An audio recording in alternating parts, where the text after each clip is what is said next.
El 14 de julio de 2003 es la fecha exacta en la que el gobierno de los Estados Unidos de América reveló oficialmente la existencia de la misteriosa Área 51. Desde su revelación, miles y miles de teorías, conjeturas e hipótesis se han construido en torno a esta. El intenso secretismo que rodea a la base y el hecho de que su objetivo principal es indeterminado han contribuido a suscitarlas. Así, se ha especulado con contactos con seres extraterrestres, desarrollo de armas de destrucción masiva y horribles experimentos con seres humanos. El Área 51 es uno de los temas que más teorías de conspiración inspiran en todo el mundo.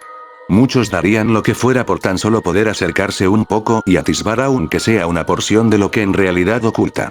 Una de las muchas historias que circulan sobre lo que ocurre dentro del Área 51, es el que es considerado el experimento humano más extremo de la historia, el Proyecto Abigail. Esta historia fue filtrada por un antiguo empleado de limpieza que trabajó en el lugar en cuestión, el cual accedió a revelar esta historia a costa de su propia vida porque se veía incapaz de seguir llevando la pesada carga de guardar este secreto. Todo comienza en 1945. En esta época, el Área 51 operaba bajo el nombre de Campo Auxiliar de la Fuerza Aérea de Indian Springs. La Segunda Guerra Mundial acababa de terminar con una victoria aliada, sin la titánica alianza entre Reino Unido, la Unión Soviética y los Estados Unidos, los nazis hubieran alcanzado sus planes de dominación y cumplido sus objetivos genocidas. Según cuenta este hombre, la base había sido construida para el desarrollo y resguardo secreto de armamento avanzado y en la época inmediatamente posterior al fin de la guerra continuó con este propósito, hasta que, en medio de la Guerra Fría y la amenaza constante de una guerra con la Unión Soviética, el gobierno aprobó el uso de la base para experimentos de tipo biológico. El gobierno consideraba crucial el desarrollo de armas biológicas para mantener su hegemonía mundial y superioridad armamentística sobre el resto de naciones. Fue así como uno de los científicos más importantes y mejor reputados del lugar, Albert Western, decidió iniciar un proyecto que tenía como objetivo principal crear un supersoldado, una especie de Capitán América, extremadamente fuerte y robusto, cuyas heridas sanasen rápido y pudiese soportar fatiga extrema, duras condiciones y larguísimos períodos sin comer o beber. Por desgracia, los procedimientos para llevar a cabo tan alocada visión no estaban claros, por lo que nadie estaba dispuesto a ofrecerse como conejillo de indias para un proyecto cuya metodología no estaba definida y recibir en su cuerpo quién sabe cuántas y qué clase de sustancias y mutilaciones con el fin de que Western cumpliera su sueño, era casi un suicidio.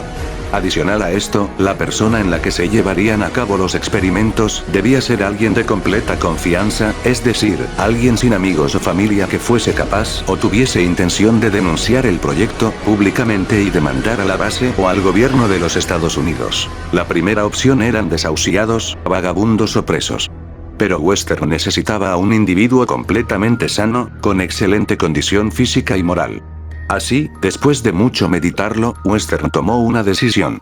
La persona indicada para recibir aquel experimento era su propia hija, Abigail Western, una joven universitaria que estudiaba para seguir los pasos de su padre, y quizá algún día convertirse en una científica al servicio del Área 51 como él. Western amaba a su hija, pero era un hombre obstinado que perseguía incansablemente sus objetivos, esto incluía ser capaz de someter a su hija a un experimento riesgoso cuyo éxito era incierto. De manera que así se hizo. La chica fue sometida a todo tipo de cirugías e implantes y pruebas de sustancias. Fue mutilada, drogada y expuesta a torturas. Nadie veía cómo todas aquellas vejaciones iban a servir para desarrollar el supuesto supersoldado que Western pretendía, pero los cambios comenzaron a notarse después de un tiempo. La apariencia de Abigail había cambiado de forma drástica. Sus huesos había crecido de manera descomunal, pero la piel se había estirado muchísimo también, de manera que se veía arrugada sobre sus alargados miembros. Los dientes también le estaban creciendo de manera gigantesca y cada vez su comportamiento era más animalesco y menos racional. Varios colegas del científico le pedían encarecidamente que detuviera el proyecto Abigail, que aquello estaba fuera de los límites de todo actuar humano y científico, el proyecto se había desviado y ahora el daño era irrecuperable. Pero Western, en su obstinación, estaba dispuesto a llevar el experimento hasta sus últimas consecuencias. No era que odiase a su hija, al contrario, era lo más preciado para él, pero sabía que si daban fin al proyecto, la joven moriría inmediatamente, puesto que su cuerpo desfigurado ahora dependía de la tecnología y condiciones que se tenían en la base para subsistir. Algunos empleados del Área 51, los cocineros, revelaron al hombre que filtró esta historia que a ellos se les ordenaba preparar enormes platos de comida que debían introducir por una ranura a una habitación sellada con una puerta de acero, y que estos nunca supieron con certeza que había detrás de esta, pero que corrían muchísimos rumores sobre la clase de monstruo que se encontraba allí dentro. También decían que en varias ocasiones lograron ver a Western parado frente a la puerta, llorando o hablando con esta criatura. Finalmente Abigail terminó por perder lo que le quedaba de racionamiento humano. Se convirtió en una bestia. Todo había oficialmente fracasado, Western se había dado cuenta del error que había cometido. Había sometido a su hija a un sinfín de padecimientos sin el criterio científico suficiente y con eso solo había logrado convertir a su adorada y hermosa niña en un monstruo salvaje y letal, que solo veía por su subsistencia. Sin nada por qué seguir viviendo, el hombre que ideó aquel cruel proyecto se suicidó 2 años después de que todo inició, no sin antes rogar encarecidamente que no asesinasen a su hija, que intentaran regresarla a la normalidad o que por lo menos la dejasen con vida. El gobierno de los Estados Unidos no estaba dispuesto a seguir gastando presupuesto con ese proyecto fracasado, pero por respeto a la reputación que había tenido el padre, cumplieron con la parte de dejarla con vida. Ellos no la iban a matar de forma directa, pero dejarían que el hambre fuera el encargado de llevarse a ese monstruo. Se dejó de prestar atención médica y hacer comida para Abigail. A resultas, la primera noche muchos empleados de la base aseguraron escuchar aullidos y fuertes rasguños. En un momento, se encendieron las alarmas, pero al ir a revisar, para su sorpresa, la puerta de acero estaba derribada y el monstruo no se encontraba allí. Un rato después, se encontraron restos de 2 guardias. La criatura se había escapado, hambrienta. Inmediatamente se llevó a cabo una extensiva operación de búsqueda y captura dentro de la base y sus alrededores.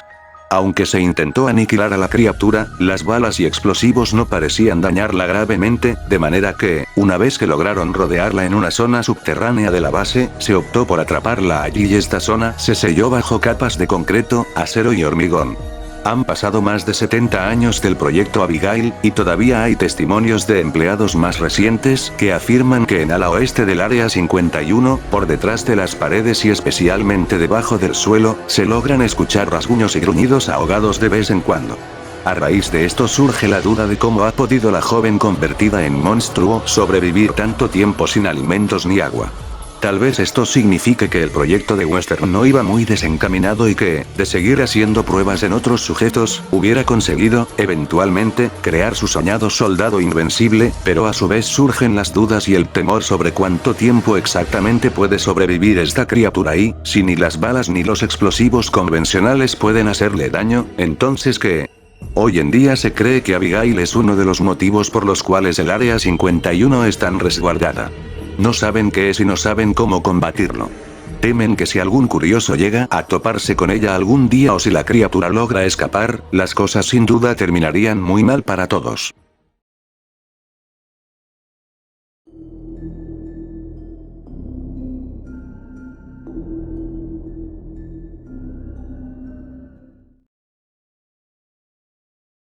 Dime qué opinas sobre esas personas que hablan de más. ¿O esas otras que creen tener una fantástica vista para cualquier asunto? ¿Quieres saber qué pienso yo sobre estos tipos? La verdad es que nunca le he dado importancia a esa gente, por mí que presuman lo que quieran con esa boca llena de soberbia sobre lo fantásticos que son. ¿Pero te has encontrado con alguien que tenga una buena vista y que sepa estar en silencio? Yo sí que soy así, y aunque te cueste creerlo, no es que quiera darme por aludido, he tenido que volverme así de ingenioso. ¿Por qué? Supervivencia. Sobrevivir ante el horror de esta realidad, de un mundo donde reina la demencia y la maldad. ¿No me crees, verdad? Quiero contarte mi historia, una anécdota de mi vida que me ha vuelto la persona en la que me he acabado convirtiendo. Para entender a qué me refiero, tendremos que remontarnos a cuando era un estudiante de ESO, cuando cursaba tercero. Estaba a mitad de curso y por aquel entonces era alguien muy extrovertido, tenía confianza en todo el mundo y era un poco infantil. Pero ese día cambiaría mi perspectiva del mundo. Resultaba que mi tutor se había puesto enfermo y vendría alguien nuevo a sustituirle. Cuando entró el nuevo profesor, la gran mayoría vieron a una profesora encantadora y hermosa, excepto yo. Lo que yo vi, ni siquiera era humano. Lo que vi era un ser pálido, repugnante y baboso, con unas garras sumamente afiladas, y por piernas tenía tentáculos. Pero lo más espantoso de ese ser era su rostro, carecía de nariz y oídos, y por ojos tenía dos asquerosas bocas y sí, también tenía una tercera boca pero esta estaba cosida. Joder, aún me da náuseas el recordar a ese engendro. Me di cuenta rápidamente que nadie había percibido el verdadero aspecto de ese ser, así que decidí fingir una absoluta ignorancia ante ese monstruo. Durante el resto de la lección, mis compañeros estuvieron muy atentos a la profesora. Aquella cosa hablaba por las dos bocas que tenía por ojos, por una, sonaba una voz muy aguda y por la otra, una grave. Parecía que mis compañeros escucharan la voz más seductora que jamás hubieran oído porque no paraban de mirarla como si fuera una diosa. En cambio, yo estaba aterrado, pensaba que en cualquier momento acabaría vomitando del pánico que sentía. Cuando finalmente acabó la clase, recogí rápidamente mis cosas y escapé al lavabo más cercano, pero entonces aquella cosa me dijo desde lejos que quería hablar conmigo. ¿Qué sería lo que querría? Cuando se fueron todos, ella cerró la puerta y me dijo: "Veo que te has dado cuenta. Di disculpe. No te hagas el tonto, sé en qué estás pensando, insecto humano. Tranquilo, será rápido y te aseguro que no sentirás nada". Mientras decía esto, abrió sus garras e iba caminando despacio hacia mí. No sé de qué me habla, se lo juro. No pude acabar la frase, porque en aquel instante, abrió la tercera boca que tenía cosida y soltó un grito que no podría describir. Solo como se veían los hilos que cerraban su boca, desgarrarse de sus labios, ya es macabro de explicar, el recordar aquel ruido que salió de aquel orificio con labios, me perturba la mente. Lo único que puedo asegurar es que no era un sonido de este mundo. Temblé, y empezaron a llorarme los ojos. Estaba paralizado y los oídos me pitaban. Caí de rodillas y aunque tenía miedo, mi vista se posó ante aquel monstruo. No sé lo que dijo pero pude ver que movía los labios de las tres bocas y levantando aquella garra con la intención de arrebatarme la vida. Y justo cuando sus garras iban a matarme, me aparté hacia un lado. Tal vez fuera el miedo o el instinto, pero algo en mí me impedía rendirme sin más ante una muerte segura. Esa cosa empezó a reír y no estoy seguro de lo que dijo, pero creo recordar algo así como: "Una lástima, ahora sufrirás lo que pocos han sentido". Intenté abalanzarme sobre la puerta pero estaba cerrada con llave. Miré detrás y esa cosa me enseñó en uno de sus tentáculos las llaves de la puerta y con un movimiento rápido, sentí una fuerza que me empujó contra la pizarra. Caí al suelo, y varios trozos de pizarra cayeron sobre mí. Intenté agarrar uno pero un tentáculo aplastó mi brazo e hizo un sonido de crujido. Sentí un horrible dolor e insulté a la madre de aquel ser. Si quieres insultar a alguien, hazlo ante tus ancestros por concederte una evolución prematura. Me contestó. Me levantó en el aire por el brazo que tenía sujeto y justamente cuando alzó su garra para matarme, pude clavarle un bolígrafo que tenía en mi bolsillo en su cuello. Aquel engendro me soltó y empezó a cogerse del cuello mientras caía en el suelo, desangrándose en un líquido negro y volviéndose en una especie de gas que desapareció en el suelo. Cuando llegaron los profesores, no había rastro de aquel ser y me pidieron que diera alguna explicación sobre lo acontecido. No pude responder y supusieron que me habría peleado con algún grupo y que me habían encerrado en el aula. Me dijeron que me fuera a casa y que ya tendría una conversación con la directora. Mientras volvía a mi hogar, pude ver para mi horror muchos más de esos seres por la calle. En un grupo de pandilla, el panadero de mi barrio, y el conductor del autobús al que subí. Intenté tranquilizarme. Pero el verdadero horror no había hecho más que empezar. Durante el viaje, vi a través de la ventana de mi asiento a una pareja enrollándose, a una chica y a uno de esos engendros y mientras se estaban liando, el monstruo sacó por las bocas que tenía por ojos, dos cucarachas que se metieron en los oídos de la chica. La chica empezó a tocarse la cabeza y vi cómo poco a poco se iba transformando en una de esas cosas. Me bajé en la siguiente parada y me encerré en mi cuarto deseando que fuera una horrible pesadilla. Hoy día, sigo viéndolos y cada vez son más, no sé si son alienígenas, demonios o un virus mutante, solo sé que tienen un objetivo y que yo puedo verlos. Es muy probable que desde hace tiempo hayan tomado el control del mundo, en la ciencia, en la religión, y en la política. Últimamente he notado que me siguen, y es muy probable que esas cosas acaben atrapándome para volverme uno de ellos, solo espero que este mensaje sirva para advertir al mundo.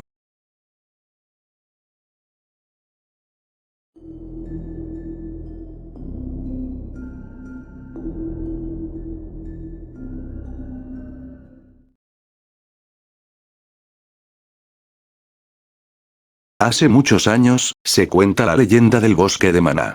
Según la leyenda, una extraña criatura habita entre los frondosos pinos del lugar y se alimenta de cualquier clase de carne, claro, incluida la carne humana. Se dice que las personas que pasean cerca de aquel lugar en la noche, pueden escuchar gritos desgarradores de otro sujeto. Según describió un pueblerino que habita en los valles de este bosque, la criatura tiene unos dientes afilados, unas uñas largas, un extraño tez de color azul violáceo en la piel y unas extremidades cortas que le permiten realizar ágiles movimientos para acechar a sus víctimas. Se le preguntó a esta persona cómo sabía esto, a lo que él respondió que simplemente esta criatura venía hacia los valles del lugar buscando carne y por lo tanto debía refugiarse en su casa a punta de escopeta todas las noches. Se había vuelto una rutina para él y por lo tanto, la veía a través de unas rendijas que estaban colocadas en la pared de su choza. La leyenda relatada por el mismo campesino cuenta lo siguiente. Había una vez un muchacho de aproximadamente 20 años, era un policía novato, apenas ingresado hace unos días. A él se le encargaban las misiones menos emocionantes. Un día hizo su revisión rutinaria y encontró una cinta que yacía en el césped del lugar. Era un mensaje misterioso, se oía una voz adulterada que repetía incesantemente la misma dirección una y otra vez. Calle de los Tigres 555. Enfrente de la plazoleta del pueblo había una casa que parecía abandonada, y recordó de repente que ahí era donde se encontraba la dirección ya mencionada en la cinta. Se subió en su Ranger y se dirigió lo más rápido que pudo. Llegó a la dirección. Había un timbre, el muchacho tocó con insistencia pero nadie respondió, así que decidió forzar la puerta para lograr abrirla. La puerta, que estaba hecha de una madera podrida, terminó cediendo y el joven, cubierto de sudor, decidió aventurarse. El lugar estaba en penumbras, el ambiente del mismo era frío y se sentía una energía bastante oscura. Ahí descubrió que donde entró, no era una simple casa, sino era un laboratorio. Él no recordaba que hubiera uno en la ciudad, ni siquiera sabía de la existencia de un científico en el pueblo, por lo que empezó a sospechar. Sobre la polvorienta mesa vio un sobre que estaba cubierto en una bolsa de plástico. Este contenía una cinta. El muchacho tomó la cinta y se marchó del lugar. Se dirigía hacia la estación de policía, ansioso por saber qué contenía la cinta. Se subió a su Ranger y fue rumbo a su destino. Para llegar a la estación debía atravesar la carretera que atraviesa el bosque del pueblo, ya que la estación motivo estaba apartada del centro de este. Vio los frondosos árboles, las espesas hierbas, el resplandeciente sol y quedó admirado, como lo hizo más de una vez, por el paisaje que lo rodeaba. Un desgarrador grito y un ruido extraño se escucharon, dedujo que provenía de los interiores del bosque. Con temperamento de héroe bajó de su camioneta y se adentró al bosque. El sol se ocultaba y la luna salía, el joven ya pasó 2 horas dentro del bosque, así es, se perdió, y se empezó a despertar. Lo que habría sido un acto heroico para demostrar su potencial terminó siendo una horrible odisea para él. A lo lejos, vio una silueta, se acercaba a una velocidad impresionante. Agarró su 9 milímetros y asustado disparó a la extraña figura que estaba a lo lejos. Vio como la sombra se tumbaba. Se acercó y vio lo que probablemente sería la última cosa que vería en su vida. Era una criatura que tenía unos dientes afilados, unas uñas largas, un extraño tez de color azul violáceo en la piel y unas extremidades cortas. Además, traía una bata blanca. El muchacho revisó los bolsillos de la bata y encontró una carta, escrita a mano. Hola. Si estás leyendo esto probablemente estaré muerto.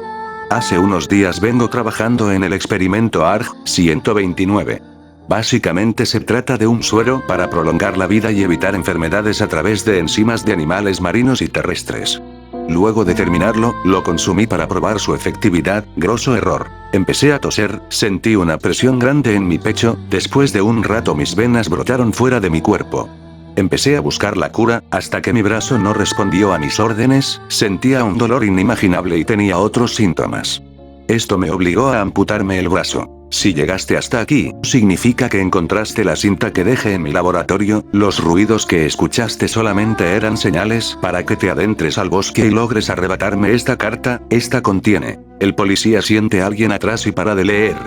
La última visión de su vida, un extraño ser sobre él, destripándolo y comiéndose sus órganos. De repente todo se le volvió oscuro. Con el pasar de los días, ninguna persona se atreve a cruzar ese bosque, por los eventos que ocurrieron anteriormente.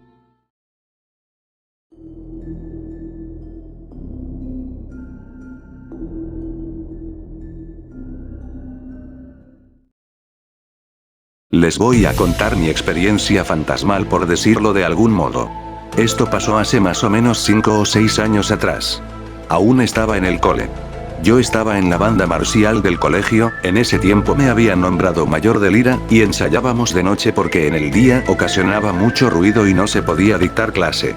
No recuerdo qué día de la semana fue, lo que sí recuerdo muy bien es que nos pusieron a voltear, a hacer cuclillas, por portarnos mal. Después de esto, enviaron a los demás a sacar instrumentos. En el colegio hay una especie de coliseo, y es todo cerrado. Dentro de él se encontraba el salón de instrumentos. Enviaron como siempre primero a las liras, en ese entonces éramos como 8 niñas y 2 niños. Este coliseo tiene 4 entradas, pero la principal no estaba abierta, así que nos tocó ir a buscar la otra entrada. Íbamos casi todas las niñas. Cuando llegamos estaba bastante oscuro ya que el colegio cuenta con bastante vegetación y este oscurece el panorama. De repente salió un perro de la nada. La mayoría se asustó y gritó y salieron corriendo por el otro lado. Yo no le presté mucha importancia, pero obviamente me dio cierto susto. En ese momento decidimos buscar la otra entrada, así que salí primero yo. No caminé sino como 8 o 10 pasos, y sentí que alguien me miraba y detuve mi marcha. Yo estaba mirando hacia el piso. Cuando subí la mirada y allí, en el borde de uno de los salones había una persona sentada. Nunca se me olvidará esa imagen, era totalmente blanca. No podía detallar muy bien sus ojos, pero su nariz pequeña y respingada sí la pude detallar, su cabello largo y sus manos tan delgadas. En el momento no caí en cuenta que no era un humano vivo, sino un alma. Cuando me di cuenta, lo único que hice fue correr y dejar a los demás tirados. Este coliseo es más o menos de unos 4 o 5 metros, del susto me tiré ni cuenta me di. Cuando llegué pálida y asustada a la cancha, escuché el grito de una de mis compañeras. Llegó también asustada, y me dijo, ¿la viste? Dime que sí la viste. Y yo le respondí, sí, creo que vimos lo mismo. Muchos se rieron y otros quizás creyeron. Así pasó el rato, pero el ambiente se tornaba raro. Yo no quitaba la mirada de donde la vi. En fin, seguimos nuestro ensayo como si nada.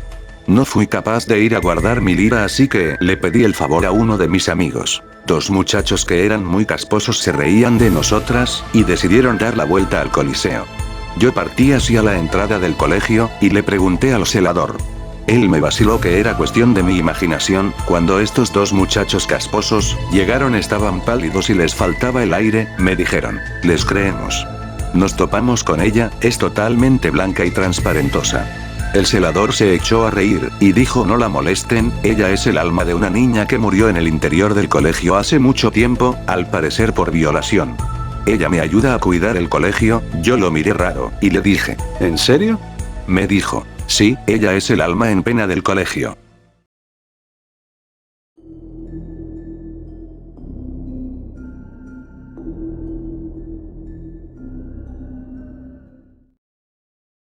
Marta me habló de una mansión que al parecer está deshabitada. Según me contó, hace muchos años un padre de familia asesinó a su hija por razones que nadie conoce. Pensé que sería la típica historia de fantasmas para no dormir. Qué equivocado estaba. Marta se había echado una amiga nueva, Sheila. Quería conocer a la tan conocida Sheila de la que todo el mundo hablaba. Dicen que ha explorado todo tipo de sitios abandonados, casas, psiquiátricos, y un sinfín de sitios que nadie en su sano juicio visitaría. Con esto no pretendo ofender a nadie. Solo digo lo que pienso. Marta me había citado para vernos en el centro comercial. Quería que fuera un día especial. Me puse mis mocasines y mis vaqueros azul marino. A continuación, me puse 2 camisetas térmicas blancas y encima un jersey de cuello largo. Estábamos en Navidades, hacía un frío que pelaba. Y por último, mi reloj Lotus de 400 euros. Soy muy puntual, me gustan las cosas bien hechas. Llegué en punto tal y como habíamos acordado. Las chicas se retrasaron 5 minutos. ¿Esa era Sheila? Es la chica más bella que han visto mis ojos. Nos presentemos y nos dimos 2 besos. Marta tenía algo muy importante que contarnos. A veces me costaba creerla, pues tiende a creerse sus propios embustes. Eso tiene un nombre. Lunática. Marta no tenía otro tema de conversación que la mansión encantada. Su amiga parecía muy interesada en lo que decía. No pude evitar hacerme el machito delante de las chicas. De hecho, fui yo el que dijo de ir y visitar la casa. Lo reconozco. Ellas me siguieron la corriente. La casa quedaba algo lejos, así que fuimos en mi coche. Procuré dejar el coche bien estacionado por si las moscas. Primero se coló Sheila, después Marta y por último yo. Una vez dentro, revisemos habitación por habitación. Definitivamente estábamos solos. De buenas a primeras Sheila se voltea y nos dice, ¿lo habéis oído? ¿Oír el qué? Yo no escuché nada bueno, sí, el crujir de la vieja madera. El pasillo era enorme. Les dije que no se separasen de mí. Choqué con un viejo cuadro, más bien era un retrato. Típico. Entre menos ruido quieres hacer, más ruido haces. Marta me regañó. Sheila se contenía la risa. Eso era para verlo. Le dije que no era para tanto. Un fallo lo tiene cualquiera. Todo iba bien hasta que, la graciosa de Marta abrió una puerta. Quería ver lo que había en esa habitación, pero qué cotilla. Su amiga fue detrás de ella. Perfecto, me habían dejado solo. No tenía alternativa. Entré en la habitación y cerré. La recámara era digna de una reina o princesa. Las mesitas de noche tenían toda la pinta de ser de las más caras. En el dormitorio se podía jugar perfectamente al básquet de lo espacioso que era. Sheila abrió el closet para husmear. Cogió un vestido blanco de novia y lo tiró al suelo. No está bien reírse de los muertos. Marta registró las 2 mesitas de noche, mira por dónde encontró un sello de oro. Tuvo muchísima suerte. Loca de contenta se lo puso, me preguntó si le quedaba bien. Le quedaba perfecto. Parecía estar hecho para ella, solo que no era de ella, yo simplemente me mantuve al margen. No toqué absolutamente nada. Sheila seguía en lo suyo, vestido que no le gustaba, vestido que iba al piso. De repente, escuchamos pasos. Provenían del final del pasillo. Les ordené que se detuvieran. Había que guardar silencio, de lo contrario nos descubrirían. Le dije a Marta que escondiera los vestidos bajo la cama. Los pasos se escuchaban cada vez más cerca. Oh no, había que esconderse. Sheila se escondió en el closet. Marta se escondió debajo de la cama y yo, como no encontré ningún sitio, me escondí detrás de la puerta. Alguien abrió la puerta. Dios mío, estuve a punto de sufrir un infarto. La persona que había entrado era nada más y nada menos que un policía. Maldición. El agente se quedó ahí por minutos. Si cerraba la puerta me descubriría. Si abría el closet descubriría a Sheila. Si le daba por mirar bajo la cama descubriría a Marta. Estábamos acabados. Sheila, sin querer, movió las perchas. El policía actuó rápidamente, sacó su arma reglamentaria y caminó muy lentamente hacia el armario. No iba a permitir que un extraño detuviera a mi amiga. Bueno, en realidad era una completa desconocida para mí, pero quien es amigo de Marta es amigo mío. Si me abalanzaba sobre el agente, me dispararía antes de que pudiera parpadear. Si quería sorprenderlo tenía que hacerlo por detrás y sobre todo con mucho sigilo. Me acerqué muy lentamente a él y traté de reducirlo, pero me era imposible, el tipo era más grande que yo. Pedí ayuda a las chicas. Estas salieron en mi ayuda. Le tapé la boca para que no pudiera pedir auxilio. Sheila le quitó la pistola y con un odio desmesurado le disparó en el muslo izquierdo. El policía se retorcía del dolor. Marta y yo cogimos unas cuerdas y lo haremos a los pies de la cama. Busqué un pañuelo y se lo metí en la boca. Sheila le puso la pistola en la sien y le amenazó. Genial, ahora teníamos a un agente de las fuerzas y seguridad del estado herido. Le dije a la chica que bajara el arma, ya no era necesario. Aquella chica se había vuelto loca. Le metió la pistola en la boca y de nuevo, le amenazó. El pobre hombre suplicaba piedad. Por un momento llegué a sentir lástima por él. Marta estaba demasiado asustada. Nunca la había visto temblar de esa manera. Y no era para menos, Sheila ahora quien tenía el control. Le pedí que bajara el arma pero no hacía caso. El agente lloraba a lágrima viva. Sheila le quitó el pañuelo y le hizo la siguiente pregunta. Dime, ¿tienes hijos y mujer? Claro que tenía, 2 hijas de 6 años y una mujer de su misma edad. La maldita psicótica se echó a reír. ¿Acaso había contado un chiste? Le volvió a meter la pistola en la boca y esta vez disparó a sangre fría. Marta quedó en shock. Grité con todas mis fuerzas. Grité muchas veces pero nadie me escuchó. Se suponía que esto no tenía que haber pasado, se suponía que íbamos a ver la casa por dentro y nos iríamos. En medio de la confusión apuntó a Marta. No podía ser, pero ¿qué demonios le pasaba a esa chica? Marta suplicó por su vida pero de nada sirvió. Recibió 2 tiros, uno en el pecho y otro en la frente, yo no iba a ser el siguiente. Eso lo tenía más que claro. Me moví lo más rápido que pude, no sé cómo lo hice, pero esquivé el primer disparo, me vino de perlas que el closet estuviera abierto. Usé la puerta del ropero a modo de escudo. En un intento desesperado por salvar mi vida corrí hasta la puerta. Lo logré. Logré salir de allí. Corrí como un poseso, la respiración entrecortada y el corazón disparado no me dejaban pensar con claridad. Logré llegar hasta la salida. 2 policías que pasaban por ahí me vieron. No podía más. Caí rendido al suelo. Los refuerzos no tardaron en llegar, pero para cuando entraron en la mansión Sheila ya se había suicidado. Lo siento, pero esto es un game over en toda regla. Fin. Nota. Sheila aparece en el creepypasta con todo el amor del mundo y también en Encerrados con Laura.